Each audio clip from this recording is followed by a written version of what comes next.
All right, welcome back to another episode of the Royals Farm Report podcast. My name is Alex Duvall. I am joined as always by Josh Keiser. Josh, it's been a beautiful day. I went outside, smoked some ribs today. The Royals were on my television. It was wonderful. I don't really know what else we could have been doing. So it was awesome. Great to be outside. Great to be watching baseball again. Did you get to watch any of the game, or are you a cord cutter? I was a cord cutter, still got to see it because it was the MLB free game of the day. So somehow, I guess they got around the blackout situation and let us all enjoy the game. So I got to catch from the second inning on. I got to catch all of it. Kind of snuck up on me, but yeah, hit some parks with the kids. Went and got some non-disclosed fast food, no free ads. You know what I mean?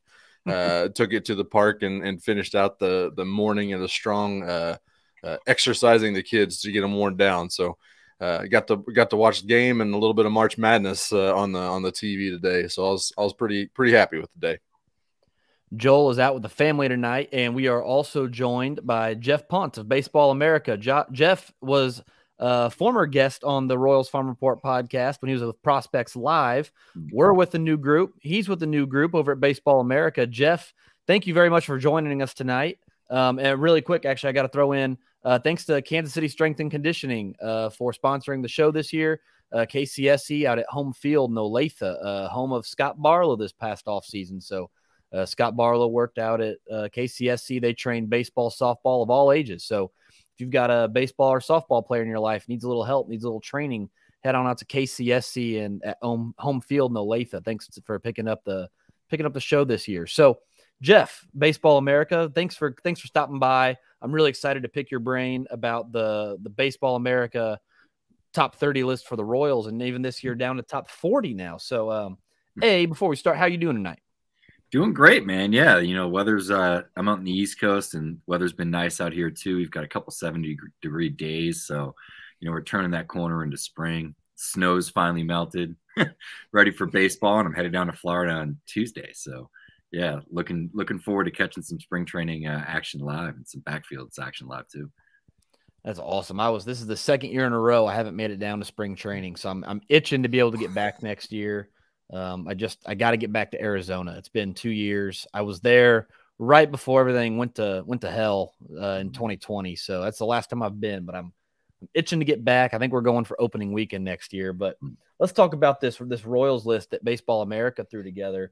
I think the first thing that popped in my mind when I saw the list for the first time is that you guys still have Asa Lacy in that 2 spot in front of MJ Melendez, in front of Nick Prado, in front of Coar, Isbell, Mazzucato, Vinnie Pascatino, in front of Lofton. I mean, there's a laundry list of guys who I think are viable prospects, and Lacy's still at the top. Now, I think everybody knows Lacy's stuff is certainly worthy of that spot.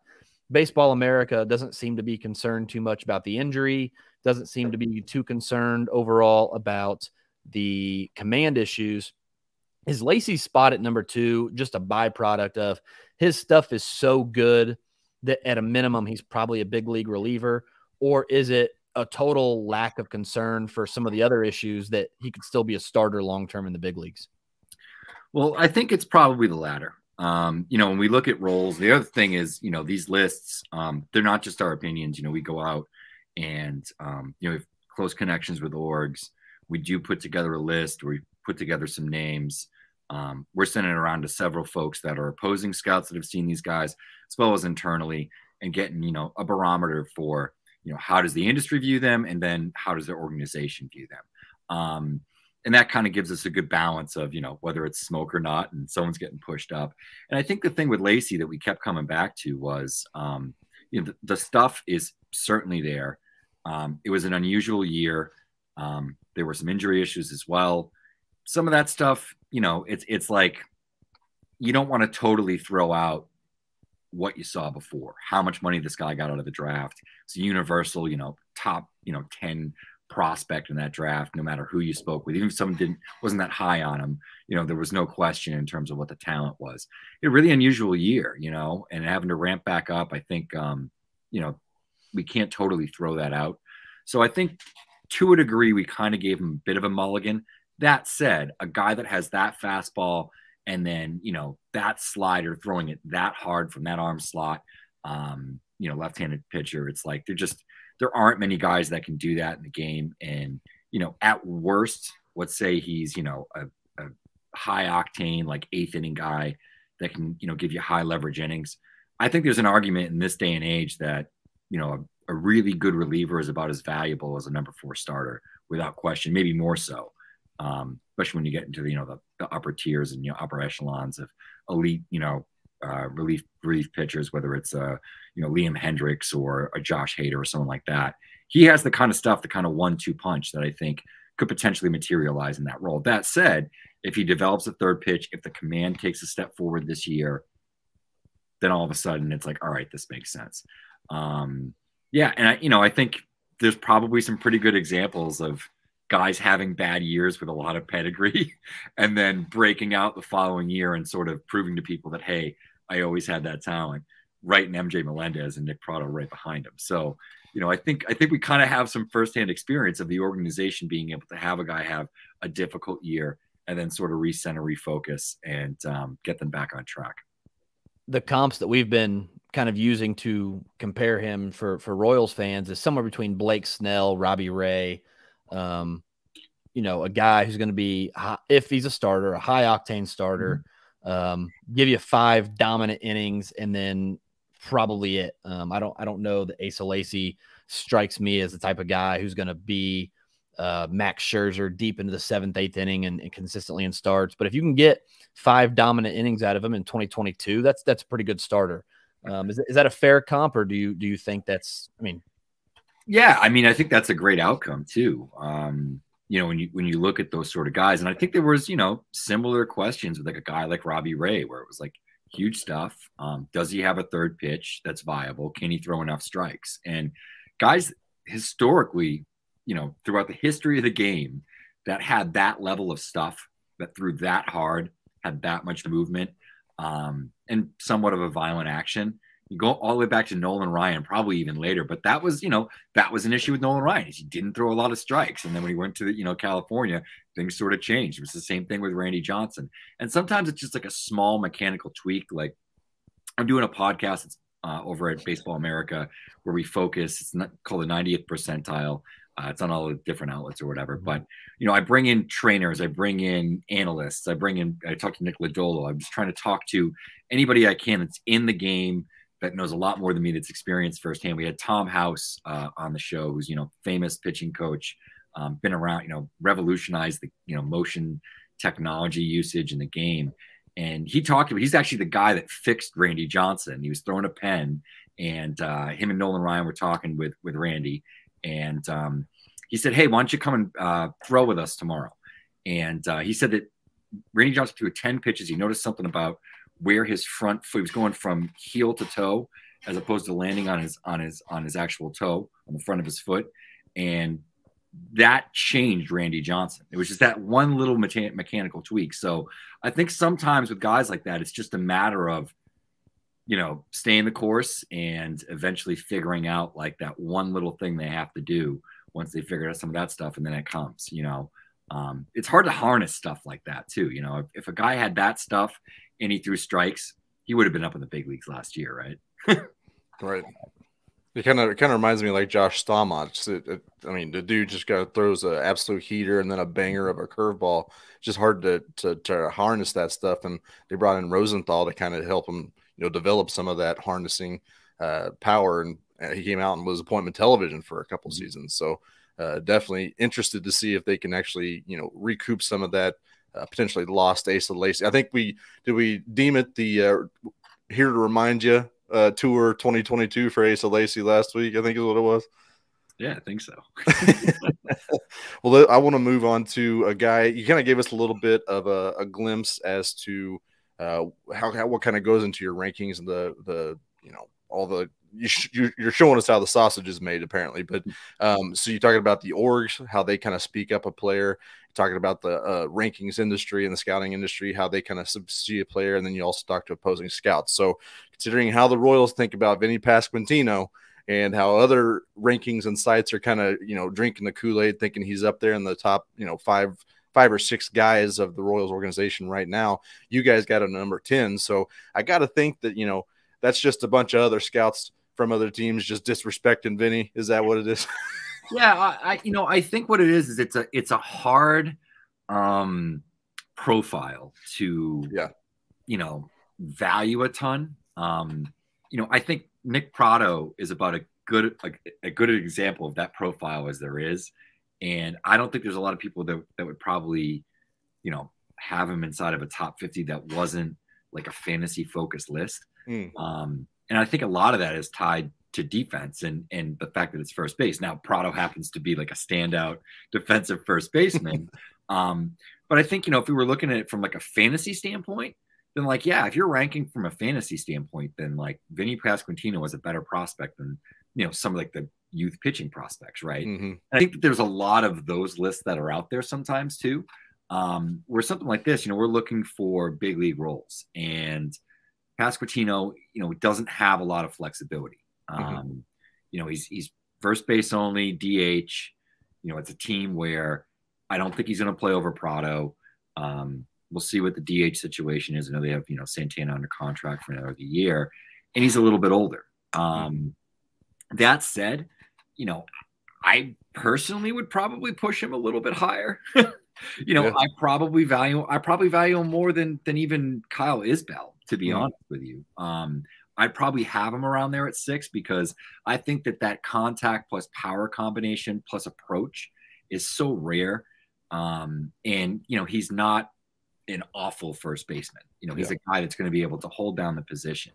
If I'm the Oakland A's, I mean, if the Kansas City's looking to add like Frankie Montes, like that would be a name that's close to the majors that I would add that like immediately you could plug in and he could hit. I mean, I don't think that's the question. Like I think Mazzucato can probably hit major league pitching tomorrow, but sometimes with these profiles, guys can stick around for like a year or two longer than they should in the minors. I'm not going to say Frank Schwendell was like an all-star or anything, but Frank Schwendell had a really good season for the Cubs last year and now has an opportunity. We could be sitting here a year from now and be like, oh, he's a top 12 to 13, first baseman in the game.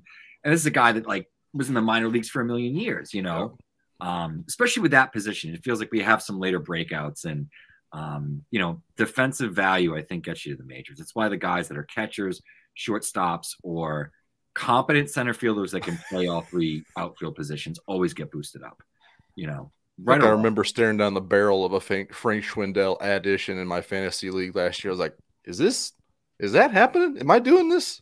This isn't real, right? It seems to have happened too, because he's like striking out 15% of the time. He walks a little, he hits homers. You're like, oh, all right. Yeah. That's one where that is like the classic. You hold on to a guy so long, praying for that outbreak to come, and then he's been in the org for like 12 years, and it's like, dude, we got to let you go. Like, we've been holding on so long. And like, think about Paulo Orlando during the Royals World Series rounds. Like, he was in the minors for how long? And you just keep holding on to a guy, and eventually he's good enough to contribute to your big league team. And Schwendell, they gave him every opportunity. He just didn't run with it. And all of a sudden, right, one tweak, one adjustment later, and he's a semi-valuable big leaguer. At least last year he was. We'll see moving forward. The one bone, like if I really looked at a list, and I know, like, I warn people on our rankings. I mean, I can go back, I can read. Or is it on this one? I don't think I put it on this one. But I warn people on our list, like, don't pay attention to the rankings. Like, it's not that big of a deal. It's more of like organizational depth, like where are the pieces, about how do they line up. Like, I try to talk people off of don't get picky about rankings that are close together. I will say, when I look at this list, if I was going to say that there's a slight, and if I was going to say that somebody here is being way undervalued, Nick Lofton at 12 seems like almost like it's because like there's a power lack here. Like if Nick Lofton hit for any more power, he'd be like a top 2 or 3 prospect in the system for me. I've got him firmly in the top 5. So not that Baseball America's down on Nick Lofton, but if there's a knock against Nick Lofton, if there's a concern about Nick Lofton, what is that moving forward? Because I see in Nick Lofton an everyday big leaguer who probably isn't an all-star, but could he appear in an all-star game in a good first half? Potentially. The Royals have moved him to center field, which I we'll see. I think is interesting. I don't think he's a center fielder, but we'll see.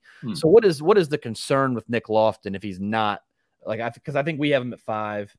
We do have him at 5. What is the concern with him moving forward? Yeah, I mean, I think a lot of it there is just, you know, how the pieces fell with the ranking. Because in terms of his grade and like risk, it's the same as Marsh. It's the same as Pasquantino. It's the same as Ballin. And, you know, Isbell is low risk. They have him as a, you know, as a second division regular, essentially as a 45 with low risk. So it just the way that we rank things out is the way the grades come out, and then we subtract based on a particular value for like extreme, high, you know, medium, low, etc. So I think that's a lot of like how the ranking kind of came to be the way it was. But he's essentially in that same tier with all those guys, really from like, I'd say from like 5 down. Lofton, we got really good reports on actually this offseason and thus far. So, you know, he might be a guy that moves up a little bit. I'm a fan of Lofton. I saw him a little bit on the Cape back in, was that 2019? I think that was 19. And I think it was the Nick Gonzalez year.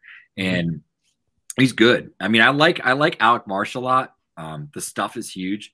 He's got to throw strikes though, you know. He's got to stay healthy. So that's a major concern. I'm not as into Ballin as this list, you know, in terms of how we have him graded. And like, I think with like Ben Cooter, like it's a prep arm, you know, it's pretty raw. There's a long way to go. But you know, he's got a lot of like elements that could turn into like a, you know, a really valuable mid-rotation type of arm. So I can see why the organization or opposing scouts might be high on him. Just from like a projection standpoint, I tend to shy away from prep pitching a little bit more. I would have Mazzucato ahead of Lofton, but that's just because of what I think Mazzucato could potentially be. But there's also like a ton of risk with Mazzucato as well, right? But no, I don't think you're wrong with your assessment with Lofton. We could probably have him a few spots higher. You know, I think the question is it like more of like a utility player that maybe doesn't hit for a ton of impact? I don't know. Like, I think there is some impact in the bat. And the bigger thing is he takes great at bats. You know, just in terms of the stuff that he swings on, he kind of balances aggression and patience really well. You know, the stuff in the zone, and, you know, he's not missing on bad pitches. And he swings on the stuff that's over the heart of the plate, you know, and he can do enough damage, and he can run. He can play a bunch of different positions in the infield. I think I saw him play third, second, and short. I might have seen him play center a little bit too, just because in the Cape they'll play guys in like a bunch of different positions. Got a ton of speed, you know, and he's a good heady base runner. So there's not a lot to knock with Lofton, right? There just may not be anything that's like a 60.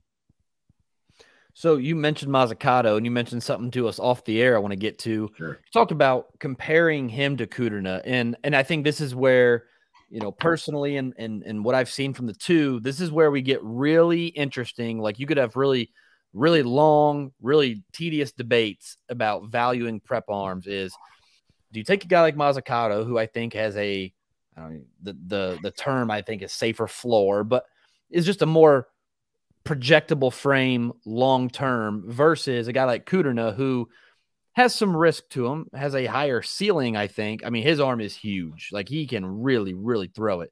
But like you said, he's a long way away. There's a lot of development left. It's just, what do you like better in a prep arm? You guys have them 7 and 8, Mazzucato 7, Kuderna 8. We're splitting hairs, right? But you said you'd have Mazzucato ahead of him. You also mentioned something, you were really high on Mazzucato. Somebody else was high on Mazzucato off air. I want to get go ahead and hype us up about Mazzucato, because I look at a guy who needs development, especially in not just velocity, but in overall, like, his body needs physical development. And the Royals traditionally have not been very good at that. Now, Ben Kuderna adds 20 pounds of muscle. His fastball's up 97, 98. Like, they're moving in the right direction. Ben Hernandez, same way, was 98 last summer. Like, we did not see that pre-draft. So some of these guys are making strides. Some of these guys are starting to sing a different tune in terms of how we think of the Royals developing young arms. But Sell me, because I've been a little bit lower on Mazzucato. I mean, right after the draft, we ranked Kuderna ahead of Mazzucato. So sell me on Mazzucato. Sell our fans on Mazzucato about why he is the guy moving forward, if he is. So I think the thing with him is it was just like a meteoric rise. Like one summer, you know, he's thrown 87 summer of 2020. And we heard some reports that the stuff was up. Came out in the spring, you know, the Connecticut season's a little bit later, and he absolutely shoved. I mean, he dominated. I think that, you know, he made Sports Center with what, like 3 or 4 like no hitters or whatever consecutively. It was something ridiculous. But I think the thing you have to look at with a guy like this is, in my opinion, historically, okay, it's better if prep arms actually don't throw as hard and have projectable bodies. The guys that throw 95 to 100 miles an hour at 18 years old, not a lot of those guys make it. And a lot of them, when they do make it, they make it as relievers. It's a lot of mileage to put in your arm. So I think that's the first part of it. The other thing is, you know, he's got incredible shape for the breaking ball. It's a really good changeup as well. He throws a ton of strikes. And there were a lot of organizations on him. So like I saw Mazzucato last year, and Preller was there, and 3 or 4 other scouting directors. Yankee scouting director was there. I actually had somebody with the Yankees organization tell me that he was the second best prep arm in the draft last year. And I was a little shocked because I thought it was like Petty, who's a guy that throws 100 miles an hour, you know. Who's already been traded now. Yeah, who's already been traded now.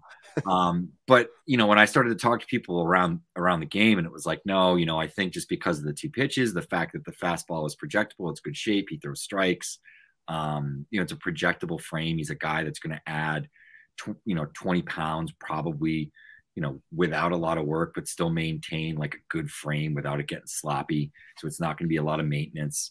And I think, you know, sometimes those smaller, it's like you either want a pitcher to be like fat or like thin. Like, you know, the jack guys all get hurt. I was saying this to someone recently, like Syndergaard, like you go right through Kopech, like all these guys that look like bodybuilders in the mound, like they always end up getting beat up, you know?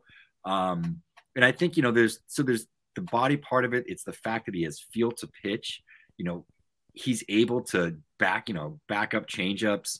You know, he'll throw his curveball really in any count. That like he commands his fastball. You know, do you want to see the fastball up to like 94, 95? Fine. But he's sitting 89 to 91. And the easiest thing to train is honestly velocity. You know, we see so many of these guys, even coming out of college, that go into a pro organization, you know, and it's something that they're able to do. And as you said, they already have somewhat of a track record with recent prep arms adding velocity. I think the other wrinkle with, at least with recent pitching development, is this class of pitchers that have come through over the last couple of years, the amount of data and detail that teams have on what they throw and how they throw it and how it compares to other pitchers in the major leagues and other pitchers historically that have been successful. And then the fact that these kids are also very familiar with different training methods and methodologies, technology. It's not something that guys are scared of. Where like 10 or 15 years ago, these indoor training facilities weren't as prevalent. And you know, we talked about it off air, but like Mazzucato was a Cressy guy. And Cressy trains, you know, Max Scherzer. He's the guy that's like responsible for like remaking Corey Kluber and like, you know, when like his career took off with Cleveland. And, you know, there's a bunch of these cold weather prep arms that have been going over to Cressy and Massachusetts. And there's a bunch of these other facilities throughout the country. And I think, you know, he's kind of set up for success. So it's a scout pick. And I'll put it that way. This isn't the kind of pick that probably, you know, the Twins are making most of the time, because it's not really a model guy. He doesn't have velocity. It's not this, it's not that. But it's the kind of thing where like a, you know, an organization that trusts its scouts, that, you know, the scouts have a good understanding of, you know, what their development people do well. I think it's that kind of a pick. And, you know, they got some money to spend on the rest of the draft. So I think it's one of those things that it was shocking because nobody publicly was ranking Mazzucato in the top 10. But what we rank really doesn't matter. We're not a team and we're not paying them money. And it only takes one team or even a few to believe. And obviously, you know, if Preller and some of these other guys were at multiple starts for a pitcher, they were willing to spend millions on this guy. It's funny you mentioned AJ Preller because they ended up taking Jackson Merrill with their pick, who's another guy that I heard the Royals could have been really high on, and he's a guy I really liked. I think he was being severely underrated by most of the models. So it's funny that you say Preller and Piccolo, now the GM of the Royals, are on the same two guys, so to speak. So it's funny that's how that wound up. Heavy orgs. You know, I mean, nobody trusts their scouts more than Preller. You know, paid him during the shutdown, took care of him. I mean, he's like the scout first guy. I don't know about his trades and team building, but I mean, in terms of, you know, scouting, I mean, he's got killers that work for him, and Kansas City's the same way. You know. Last guy I want to ask you about, and then I'll let Josh, if he's got another question. Daryl Collins at 33. Is that a wait and see? Because I mean, we talk about Nick Lofton, still in the top 12, still, like you said, kind of interchangeable, anywhere from 5 to 12. Daryl Collins at 33 strikes me as a don't buy the numbers, don't buy the approach. I know defensively there are some questions, but that's a guy who I've been trying to tell Royals fans to get in on, pay attention to. I know Prospects Live had him up to number 12 on their list, so we're going to talk to Matt Thompson of Prospects Live here in a minute. Do you know if there's a specific reason why Daryl Collins is outside the top 30, or is that maybe, I mean, admittedly, maybe an oversight of some kind? Because Daryl Collins, max exit velos are there. The strikeout walk ratio is one of the most impressive we've seen from a teenager in full season ball. Defensive questions are fair, but a guy that potentially hits like that, I'm looking at, you talk about it like a model guy, a model darling. I'm looking at it going, my goodness gracious. Like if it comes together, if you put some muscle on, if you can hit for more power, more consistently, like, am I crazy for being in love with Daryl Collins? No, you're not. I think he's a guy that might've gotten beat up by some opposing scouts. And I think the other thing too, is there's like some relief arms that could have like, you know, neck 2022 this year value, toward the back of the list. I'd have him higher. You know, I probably had some input on that Prospects Live list before I left, and I like Collins. I rank him pretty highly. The rankings that I've done on my own, you know, Collins is up there. I'd probably have him within the top 20 in this org. And like you said, I'm a little bit more data heavy. You know, I definitely go to games. You know, I try to see players. I also recognize that the bigger sample size has a lot of value. But he's a guy for me that passes the eye test, and the numbers back it. And, you know, he seems like it's truly projectable, you know. It's like Khalil Lee, but like I'm actually in on Collins, you know. But I'll tell you, like Khalil Lee's numbers, when I'm digging through data, he hits the ball hard, man. Yeah. I can't get over how hard he hits the ball. It's just constantly on the ground. But you know, and approaching the whole thing, but like, yeah, I'm pretty high on Collins. So if it was Geoff Pontes' list, I think Collins would be a little bit higher. But we got to trust some of the feedback, and you know, I'd actually have to ask Bill. Bill Mitchell was the one that wrote the list, so I'd have to ask Bill what he got on Collins. But I think from looking at our scouting notes, that there might have been some opposing scouts that were off him a little bit. And I think sometimes with these guys that walk a lot at the lower levels, they can get labeled as like sort of passive, you know, whether that's fair or not. So yeah, I mean, I don't think you're wrong. You know, if there were a couple of guys that I probably would stump for a little bit higher on our own list, Collins and Lofton would probably be two of them. So we got a similar head there. I mean, like, it's like he's 20, he's athletic, you know, he hits lefty. Like I really don't, he doesn't strike out. I really don't know what the issue is. I guess he did. What do you want more? Yeah. Power in A-ball. But I mean, he was even that, he was 19 years old in A-ball, right? You know, like. Well, kind of I got a little quick hitter for just like an overarching thing about here, but outside of like the top four guys, kind of seems like a consensus top four between Whitt, Lacey, Melendez, and Prado. So just real quick, you got to put your house payment on one of these guys to make a big time major league contribution throughout their careers. whoever else in this organization outside the top 4, who you putting that on? Outside of the top 4, interesting. I'm probably I'm probably gonna go with Mazzucato there. Just because I think that, you know, how projectable he is and what potentially he could turn out to be, just based on those kind of guys. He's a lot like Blake Walston, who's turned into a really good prospect for Arizona.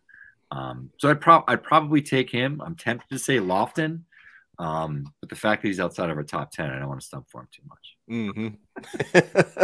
Well, I'm sold. He's got me, Alex. He got you. I feel a lot better about Mazzucato.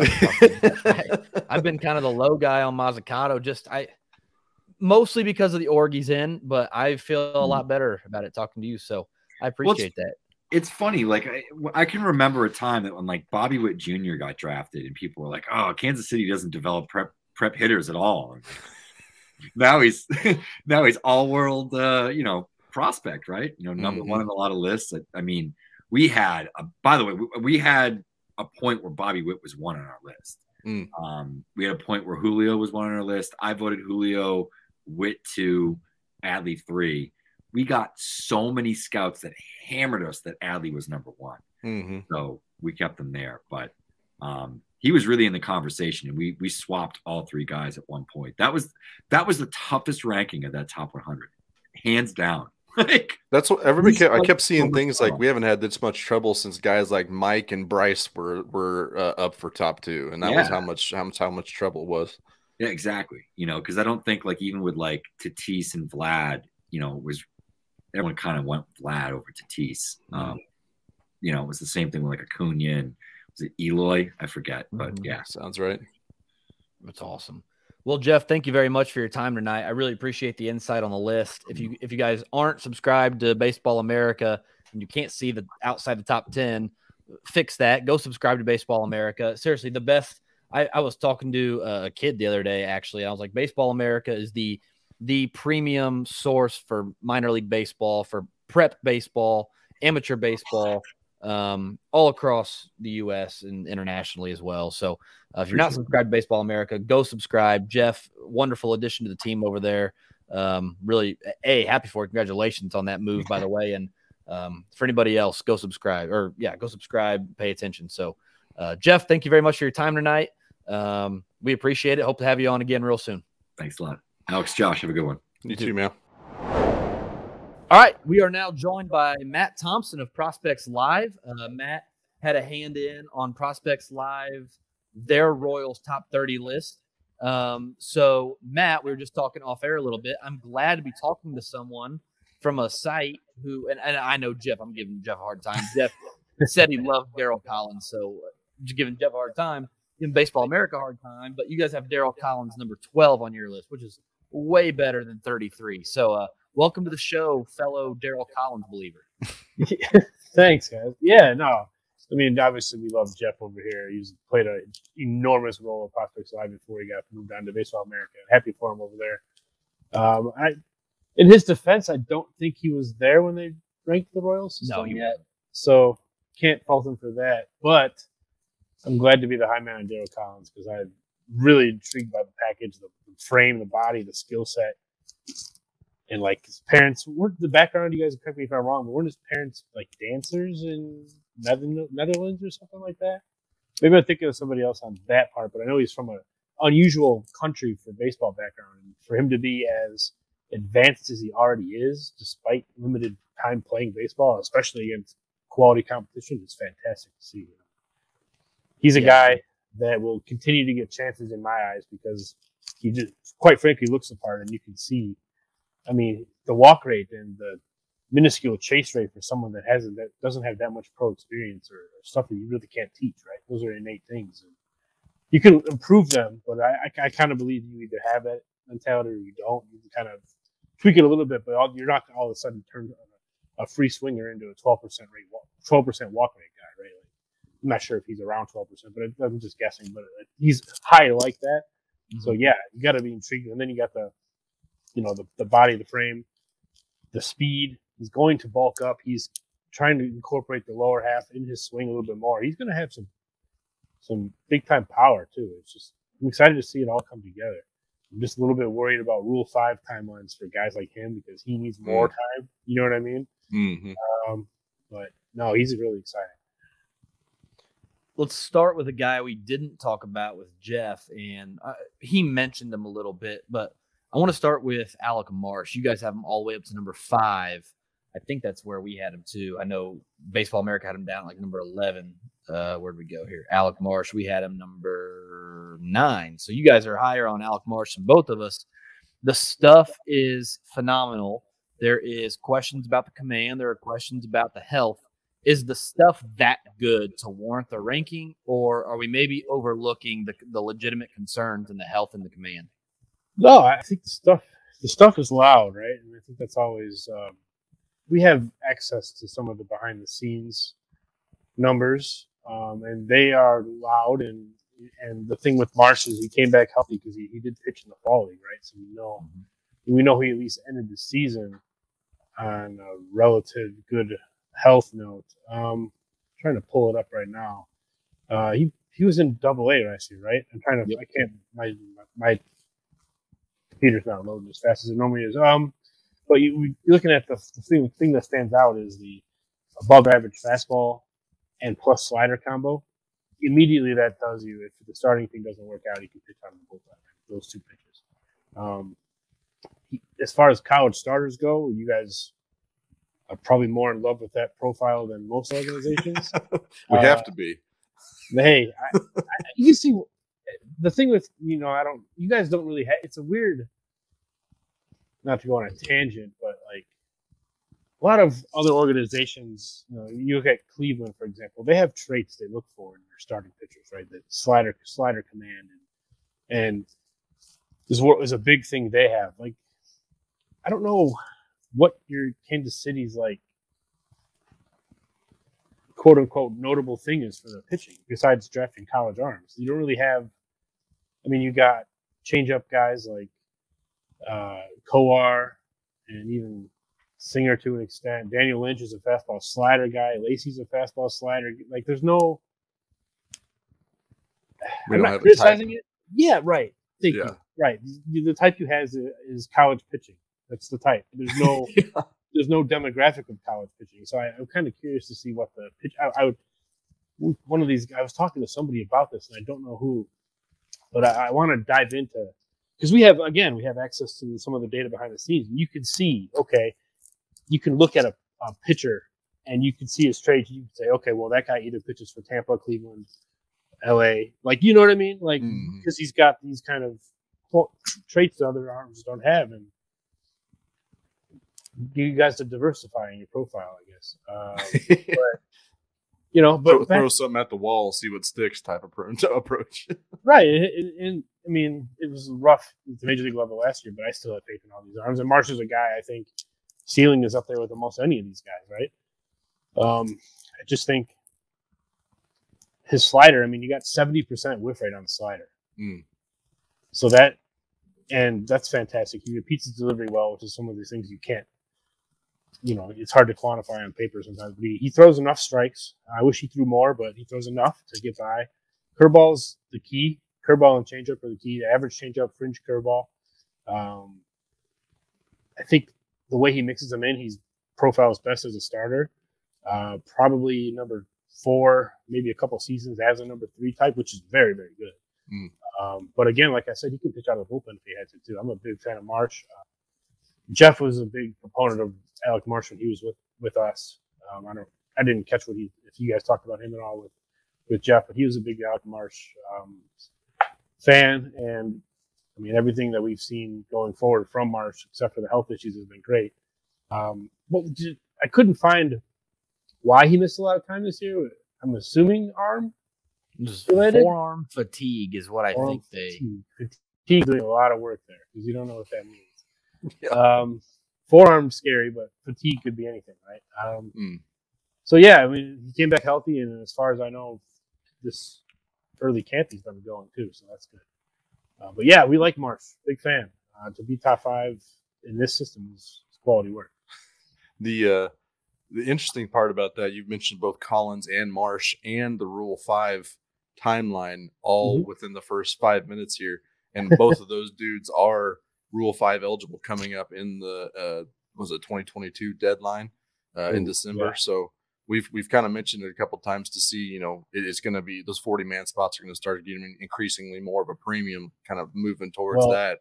If Marsh is healthy, you'll have to protect him. Yeah, he's going to be close enough to the majors as a college arm with 2 big pitches like that he can. A non-competitive team could easily squeeze him in the bullpen somewhere. Collins is an interesting story because that one is tricky. Because if you put him in the big leagues now, he is going to struggle. Might be able to sneak him past one more year. Right, so. I'm kind of thinking so. Right. Yeah. This is a big year for development for him, obviously. Anyways. This might be a moot conversation if he goes off and dominates this year, right? Or if he struggles, even right. To answer some questions for himself. Yep. But yeah, it's a big year for him. Well, kind of speaking of the top 5 there, I want to talk about the man, the myth, the legend, Bobby Whitt Jr. Oh yeah. I think we're all hype about him. Obviously, I think the fan base is starting to kind of see him make his gains there in spring training. They got the introduction last year in spring training. We're hyped to get him up at the big league and then see him go down to the minor league and show out all season. So I think my question is here: what is the most realistic expectation that we can set on the kid for the 2022 season and long term? What's the most realistic thing as a fan, as a group of guys following this organization? What's the most realistic short term and long term? I have a lot of faith in Bobby Whitt. We as a site unanimously ranked him as our number 2 prospect and our top 100. Not, so that speaks volumes, right? Number 1 was Adley. Adley got number 1 votes all clean across the board from all of our staff. It wasn't a debate. Number 2, same thing, was Bobby Whitt Jr. 3 was Julio Rodriguez. It was pretty universal in that aspect. Yep. Whitt is a guy that I think he's going to go through a little bit of peaks and valleys as he starts, as any young guy may. I think the contact concerns might chew him up a little bit, maybe against really elite breaking balls in the major league level. But who doesn't hit well against who doesn't struggle against elite breaking stuff in the big leagues? Yeah. There's no red flags as far as in my eyes that like we touch on the contact concerns, but you also look at he's 21 years old, knocking on the big league door. So cool. You know what I mean? He's splitting hairs type of thing. Yeah. Yeah. The concerns I have about him aren't anything that I'd be worried about if he was, any other 21-year-old, but he's at the big league level. So it's going to shine a little bit more. I'm curious to see where he ends up on the defensive spectrum. You guys seemingly put Mondesi at third base now. Is that kind of the thing? Or Mondesi, they've said he's the shortstop. Yep. So Whitt'll be at third. Okay. So Lopez is kind of bench player, second base. And they put Whitt out right. And right. Okay. Yep. Damn, that's bad news for my Kyle Isbell. Yep. Because I like his Isbell a lot. But yeah, Bobby Whitt. I think defensively he's going to be fine. He's just the type of guy. He's been around the big leagues. He's had big league coaching his entire life. Big league dietitian, essentially, right? He knows what he's supposed to eat, knows what he's supposed to do. Big league mindset. He knew he was going to the big leagues when he was 12 years old. I don't know how many of us can say that. You know what I mean? How many people can say that in general? I'd hate to tell you where I thought I was going to be at 12 years old. Yeah, I think we all had big league dreams at one point, right? But Bobby Whitt, man, he's groomed to be what he is. You know what I mean? Yeah. I think the ultimate ceiling could be something like a Xander Bogaerts type, which is a fantastic player. I think that kind of jives with the power and he's not going to win Gold Glove at short, but I think he can handle the position. You know what I mean? And I think that's Bogaerts has gotten a lot better. Trust me. Yeah. Time, but I think that's a realistic expectation for kind of future offensive output. He's only 21. I really hope they do the right thing and carry him on the big league roster to big camp. I just don't know if the anti-tanking, quote unquote, and anti-service time, I guess, roadblocks that will be instituted are enough. Yeah. Because I think Baltimore is not going to break camp with Adley, regardless. You know what I mean? Yep. I think Julio might break camp in Seattle, so look for that. Which this time last year, that's the shocker of a century, right? if Julio is right. the one that breaks camp. Well, here's and like they're not on this. Kansas City's not on that type of timeline with Bobby Whitt Jr. He's not on the 40-man roster. Yeah. The thing I didn't get with Seattle last year is they knew they had to add Julio Rodriguez to their 40-man this winter. Like that was a thing you had to do. And I think they missed the playoffs by like 2 games and had a bunch of injuries. Like, why wasn't he up there in the season instead of sitting at home?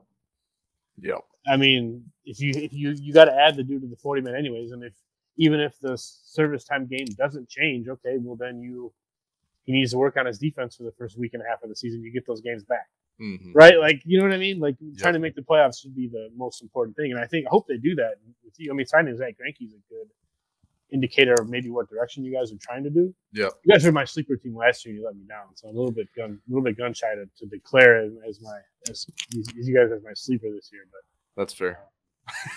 That's my preseason thing every year. Like, this team's gonna shock the world. Let's go, and then quickly in April, I'm like, well, maybe not this year. Maybe we'll go to next year. Yeah, it's I'm curious to see how that young pitching staff learns from Greinke and leans on Greinke a lot. But with Whitt, like, there's no reason not to keep him. He's one of your best infielders now. Should be up, and hopefully he gets that call right away to do it. But he's gonna perform. I have zero concerns long term about Bobby Whitt Jr. As I'm sure you guys don't either. Matt, I want to jump to a guy you guys have at number 22 and Austin Cox.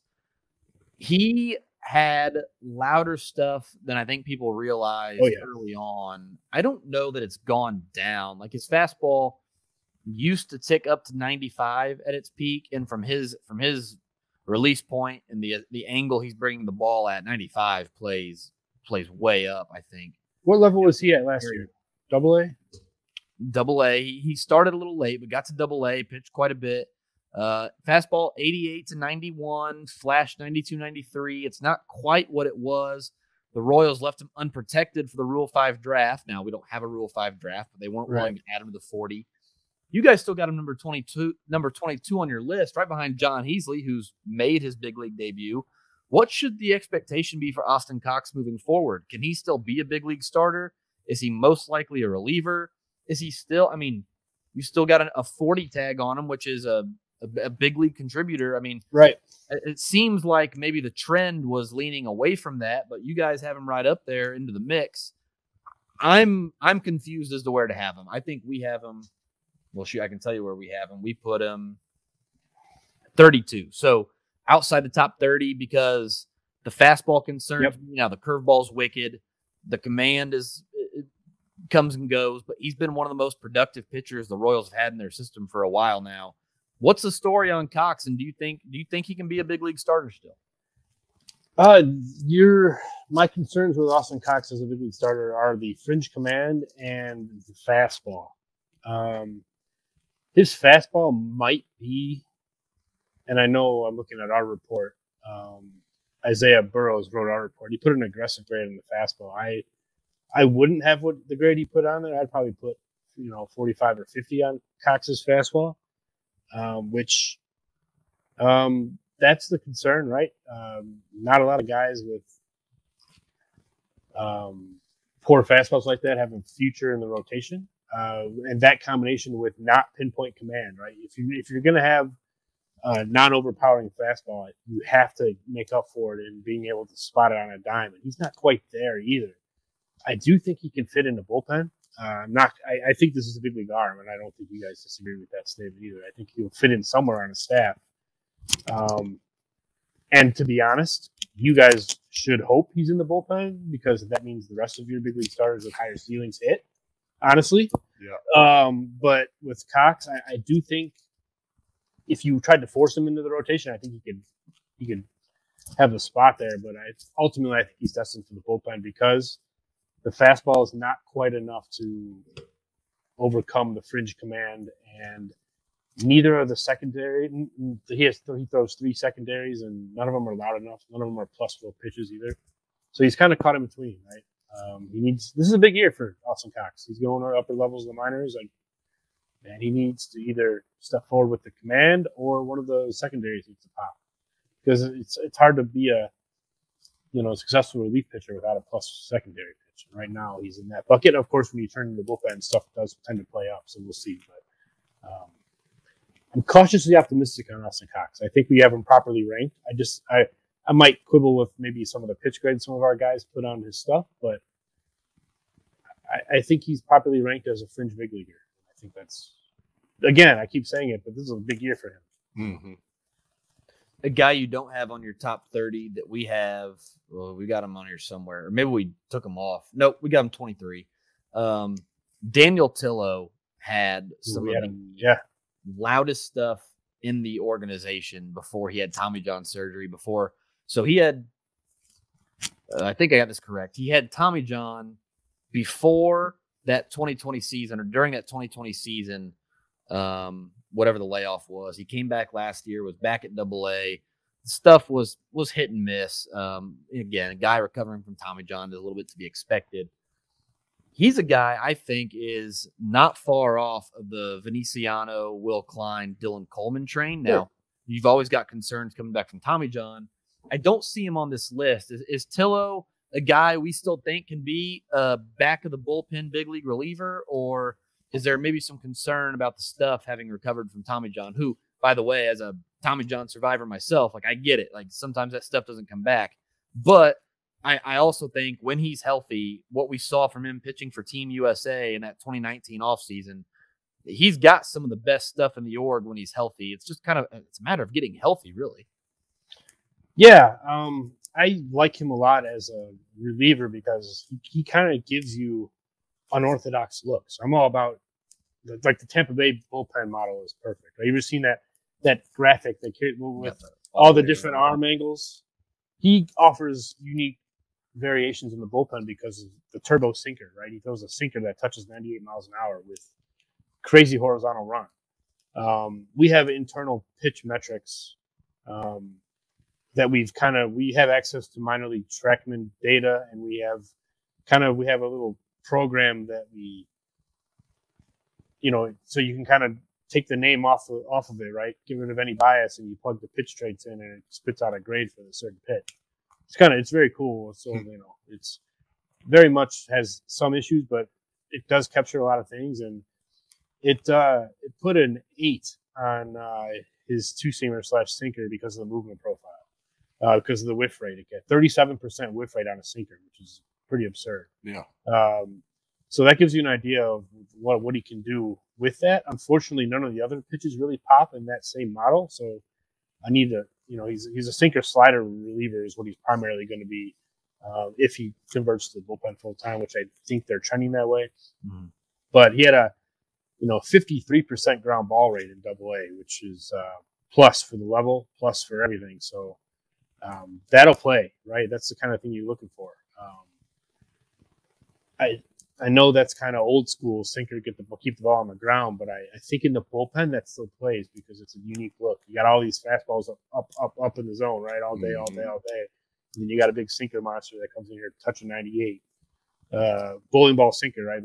That's the term that was used to describe Tillo before. And he was on our Royals report last year. And it was, you guys have touched on the issues. Obviously, there's a Tommy John issue on top of all this now. But he looks like he's bounced back from that. But it's command and control are a little bit spotty. The fringe change up. But he could survive as a fastball slider reliever for sure. And I think that's ultimately his ceiling. But he should spend some time with the Royals this year, I'd assume, if he's healthy. So look forward to seeing him. Well, you guys had 18 guys with a 45 grade overall or higher. Yeah. Good. Seems like a pretty solidly deep. And that doesn't include the guys that like the Stinger, Lynch, Bubich, and Coars in that group. So I guess the depth is probably a strength of the system, obviously. But is there another strength? And then I guess the counterpart to that would be a weakness to the system. What would you like to see, them add in this draft if there was some kind of, not a best player available option, if there was like a certain route, certain player, certain type that they're trying to find, what would you kind of add to the system? I think it's a good question. I would like to see them go more toward the high upside prep pitching a little bit more. I know that's the riskiest of all type of profiles. But, Great white buffaloes. right. But I mean, but if you hit, I mean, I know there's a lot of things that play into this, but if Mazzucato hits, right, he's got a higher ceiling than any other arm in your organization right now. To go with the relative quote unquote, which we're finding out that the college arms aren't as safe as we thought they were. Yeah. But if some of those college arms turn into good 4.5s and Mazzucato turns into a 2 or 3, you've got something there, right? Yeah. But on the position player side too, I think you guys could probably use some outfield depth in the upper minors. Yep. Which obviously you're not going to draft somebody given the upper minors, but you guys a little bit lacking on the position player side in the lower rungs, right? Like the double A. I like Nick Lofton a lot. He's probably and then Vinnie Pascatino should probably be in double A because I would assume Prado is going to be in triple A. I don't know how that's going to work. Maybe one of them DHs. I don't know. At triple A, but I would assume Pascatino is in double A, probably with Nick Lofton. But other than that, I mean, I like another guy didn't make the list. I like Nathan Eaton a lot. He performed really well in the AFL. He'll probably be around that same region, but I think you guys lack a little bit in double A. I think your double A squad might be a little bit, which obviously you're not going to draft that, but I would like to see maybe you guys don't have any of those high upside position prospects either. Like the high school prep bat. You guys don't seem to mess with that demographic too much. Nick Prado is a good example of that. And I don't know what was going on that year in Wilmington with him and Melendez, but they seemingly have righted the ship in a big way. Thank God. And that changes the trajectory of your system. But if you look at that, I mean, this list has got an absurd amount of arms, doesn't it? Mm-hmm. I mean, it's like, which is a good thing, but then again, you got to have some bats. I mean, looking at what we have, obviously we talked about Daryl Collins, which he's not a draft guy. Carter Jensen, I like him, but again, I believe he was a college pick, if I'm not mistaken, right? Carter Jensen. He's prep. Oh, he was prep. You're right. You're right. Catcher. Yeah, that's right. He's from the KC area. We got to talk to him a few weeks ago. Good dude, but yeah, he was crushing balls here in the KC area. That's right.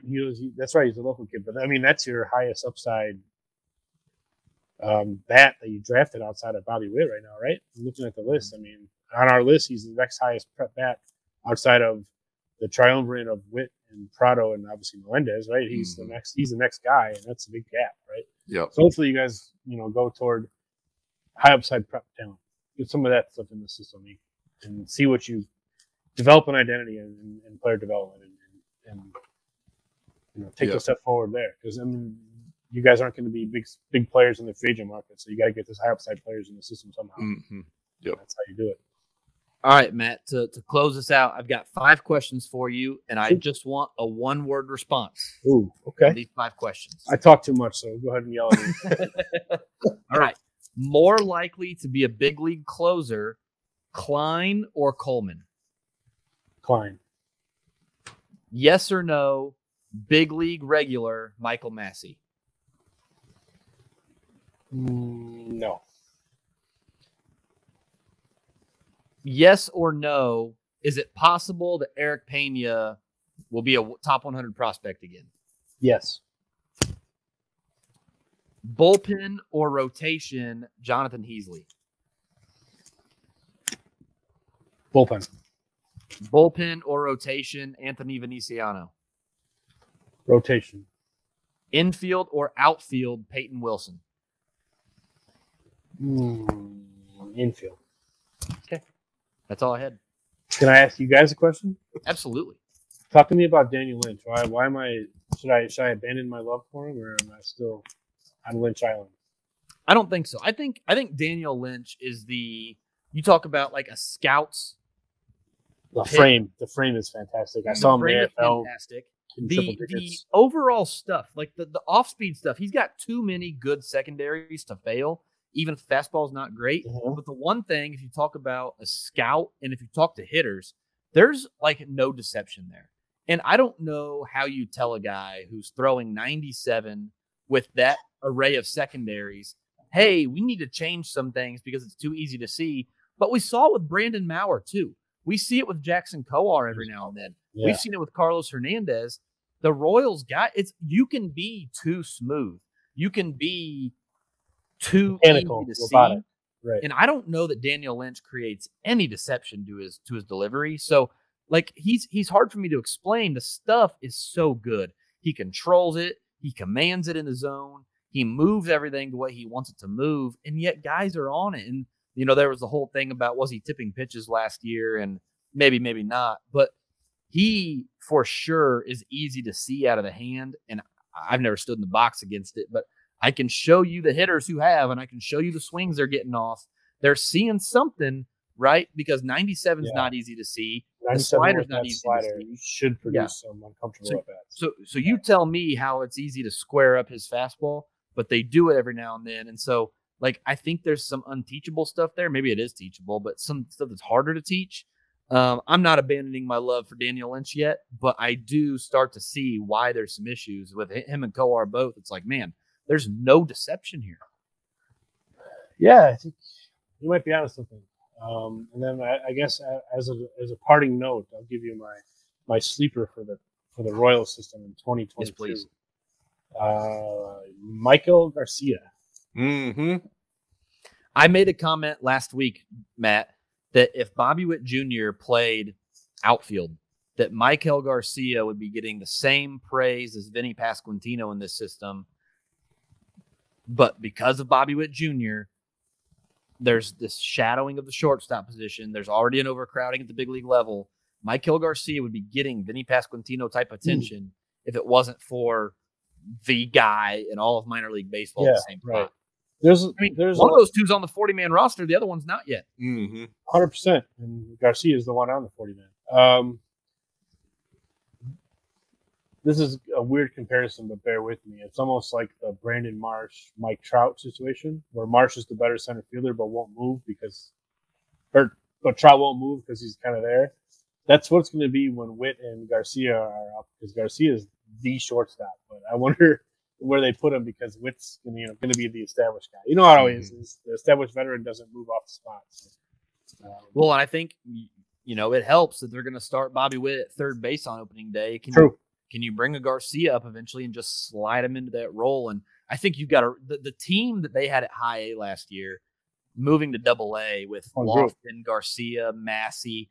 I think Pasquantino's in Omaha, but maybe a Pasquantino. That lineup is stacked once again. Tucker Bradley ought to be there. I saw funny story real quick. I saw Vinnie Pascatino at Instructs. It would have been 2019. Bobby Whitt was there. Eric Pena was there. This was before Vinnie Pascatino was Vinnie Pascatino, right?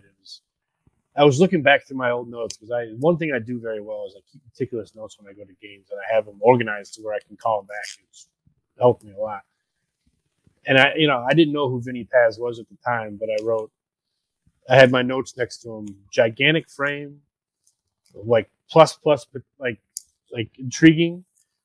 But I wrote clunky swing because it wasn't in sync, but he's synced it up now, man.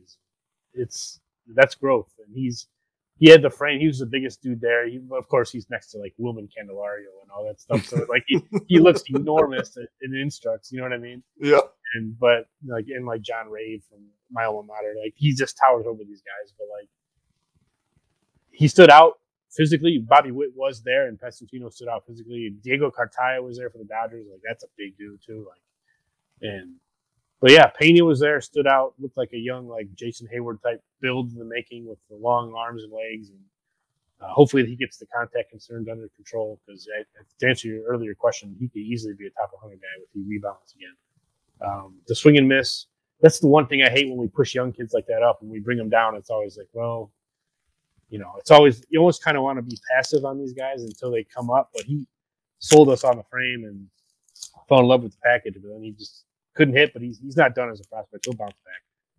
We're excited to see what he does. This is one of my MILB TV teams, the organizations to watch for sure, is the Royals, because they have a lot of storylines that I'm interested in seeing how they all play out. If you don't follow Matt on Twitter, Matt, plug your Twitter handle real quick. MD Tomp FWFB, and I very, very apologize for all the Cardinals tweets. Well, so I was going to warn everybody about that, but it's a frustrating organization. You guys probably have different views, but they, if they act. I'll make a general statement. They pretend they're more like you guys as far as revenue when they're not. You know what I'm saying? You're carrying Goldschmidt and Arenado. You're doing just fine. Right, but then you're not adding. But then you don't add to it. It's right because their window is closing. They don't want to say it, but it is. Wrong tangent. You guys will you guys will love my Twitter account as I melt down throughout the season.